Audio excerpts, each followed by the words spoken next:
Artistes, politiques et fans ne cessent de lui rendre un hommage appuyé.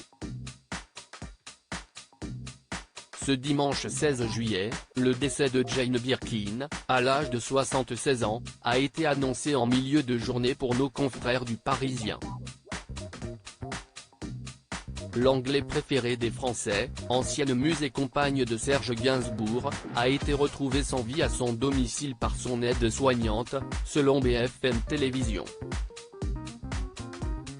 Née à Londres en 1946 et installée en France depuis la fin des années 60, Jane Birkin a vécu les dernières années de sa vie dans le 6e arrondissement de Paris. Une partie de la rue d'Assas a été fermée à la circulation ce dimanche 16 juillet. Les deux filles de la défunte, Charlotte Gainsbourg et Lou Doyon, ont été vues se rendre sur place, où se trouvait le dernier appartement de Jane Birkin. La chanteuse et actrice avait posé ses valises à proximité du Jardin du Luxembourg, dans le quartier de Saint-Germain-des-Prés, après avoir vécu dans le 5e arrondissement près du Jardin des Plantes et des Arènes de l'Utheis, rapporte France Bleu.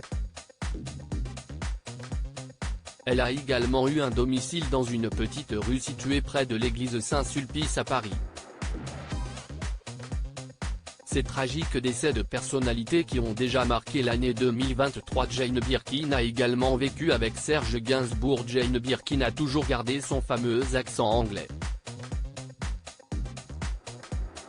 Mais, elle a très vite été adoptée par le public français, se faisant notamment un nom sur les scènes musicales à Paris au début de sa carrière, bien épaulée par Serge Gainsbourg.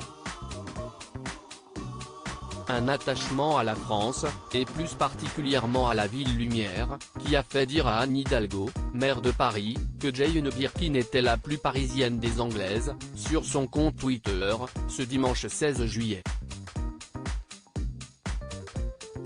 Jane Birkin reste également indissociablement liée à un autre domicile parisien. Il s'agit de celui situé au 5 bis rue de Verneuil, dans le 7e arrondissement de Paris, où elle a vécu une dizaine d'années en compagnie de Serge Gainsbourg. L'illustre maison du regretté chanteur ouvrira ses portes, ainsi qu'un musée, en septembre prochain, pour le plus grand bonheur des visiteurs attendus en nombre. Crédit photo, Guillaume Gatio. Best Image.